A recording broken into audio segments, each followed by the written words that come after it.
एक दफा का जिक्र है कि किसी छोटे से गांव में एक लड़का रहता था। इसका नाम दीनू था। दीनू अभी बहुत छोटा था कि इसका बाप फौत हो गया। वो अपनी माँ के साथ रहता था। दीनू एक बहुत ही ईमानदार और शरीफ लड़का था। वो सुबह सुबह घर से निकलता और जंगल से लकड़ियाँ काट कर अपना और अपनी माँ का पेट पालता था। एक दिन सुबह सुबह रूखी सूखी रोटी खाकर माँ को सलाम करके जंगल की तरफ रवाना हो गया। इसने सोचा घर का राशन खत्म हो चुका है, आज मैं बहुत ज्यादा लकड़ियाँ काटूंगा। दीनू ने एक बहुत ही मोटा और तनावर दरख्त ढूंढा और लकड़ियाँ काटने लगा। इस दरख्त के पास ही बहुत बड़ी झील थी। लकड़ियाँ काटते काटते दीनू का कुल्हाड़ा हाथ से छूटकर पास से गुजरती हुई झील में जा गिरा। दीनू बहुत परेशान हुआ और सोचने लगा कि ये कुल्हाड़ा उसकी रोजी कमाने का वाहिद जरिया था जो अब उसके पास नहीं रहा था। अब वो घर का सामान कैसे खरीदेगा और माँ को क्या जवाब देगा, ये सोचकर दीनू झील के पास बैठकर रोने लगा। दीनू जोर जोर से रो रहा था कि इसी झील के अंदर एक बहुत ही प्यारी सुनहरी मछली अपनी दादी के साथ रहा करती थी। जब सुनहरी मछली ने झील के ऊपर रोने की आवाज सुनी तो वो झील के ऊपर आ गई। सुनहरी मछली ने एक छोटे लड़के को रोते देखा तो पूछा, तुम क्यों रो रहे हो? दीनू ने सुनहरी मछली को बताया कि इसका कुल्हाड़ा झील में गिर गया है जिससे वो लकड़ियां काटकर गुजारा किया करता था। ये सुनकर सुनहरी मछली ने कहा, तुम मत रो, मैं तुम्हारा कुल्हाड़ा तलाश करती हूँ। ये कहकर सुनहरी मछली अपनी दादी अम्मा के पास आई और सारी बात बताई। सुनहरी मछली की दादी अम्मा ने कहा कि मुझे वो लकड़हारा बहुत गरीब लगता है, तुम इसे अपना सोने का कुल्हाड़ा तोहफे में दे दो। सुनहरी मछली ने सोने का कुल्हाड़ा लिया और लकड़हारे के पास आकर कहा, ये लो तुम्हारा कुल्हाड़ा।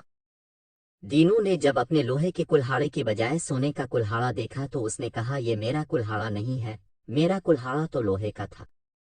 सुनहरी मछली अपनी दादी अम्मा के पास वापस आई और इसे सारी बात सुनाई। सुनहरी मछली की दादी अम्मा ने कहा, वो लकड़हारा तो बहुत ईमानदार है, तुम इसे इसका लोहे का कुल्हाड़ा तलाश कर दो और अपना सोने का कुल्हाड़ा भी इसे तोहफे में दे दो। सुनहरी मछली लोहे का कुल्हाड़ा तलाश करने लगी जो उसे जल्द ही मिल गया। वो दोनों कुल्हाड़े लेकर दीनू के पास आई और कहा, ये रहा तुम्हारा लोहे का कुल्हाड़ा और ये सोने का कुल्हाड़ा तुम्हारी ईमानदारी का इनाम।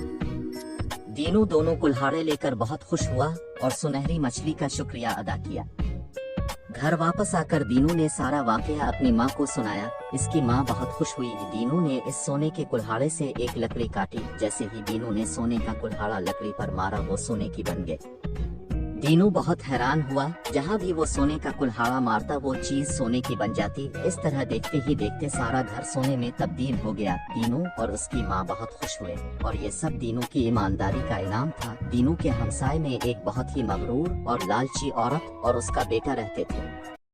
जब उन्हें इस बात का इल्म हुआ कि दीनू को झील में सुनहरी मछली ने एक सोने का कुल्हाड़ा दिया है जिससे इसका घर सोने में बदल गया है, तो वो औरत अपने बेटे के साथ लोहे का कुल्हाड़ा लेकर झील पर गई और अपने बेटे को समझाने लगी कि तुम जानबूझकर अपना लोहे का कुल्हाड़ा झील में फेंकना। फिर जैसे ही सुनहरी मछली ऊपर आए इसे कहना कि मेरा कुल्हाड़ा झील में गिर गया है, मैं बहुत गरीब लड़का हूँ, और अगर वो लोहे का कुल्हाड़ा लेकर आए तो उसे कहना, ये तो मेरा कुल्हाड़ा नहीं, मेरा कुल्हाड़ा तो सोने का था। ये सारी बातें सुनहरी मछली ने सुन लें और वापस आकर अपनी दादी अम्मा को बताएं। इसकी दादी अम्मा ने कहा, मुझे ये औरत और लड़का लालची मालूम होते हैं, तुम उन्हें अपना जादू का कुल्हाड़ा दे दो ताकि उन्हें लालच की सजा मिले। सुनहरी मछली अपनी दादी के कहने के मुताबिक जादू वाला सोने का कुल्हाड़ा ले आई और इस लड़के को कहा कि ये तुम्हारा कुल्हाड़ा है। इस लड़के ने कहा, हाँ ये मेरा कुल्हाड़ा है जो झील में गिर गया था, मुझे मेरा कुल्हाड़ा वापस दे दो। जिसे पाकर वो लड़का और उसकी माँ बहुत खुश हुए। उन्होंने आकर जिस भी चीज पर उसे मारा वो टूट गई। थोड़ी देर में घर की हर एक चीज टूट चुकी थी। ये देखकर लड़का और उसकी माँ बैठकर रोने लगे, मगर अब रोने का क्या फायदा, ये तो उनके लालच का नतीजा था। सच है, लालच बहुत बारी बिला है।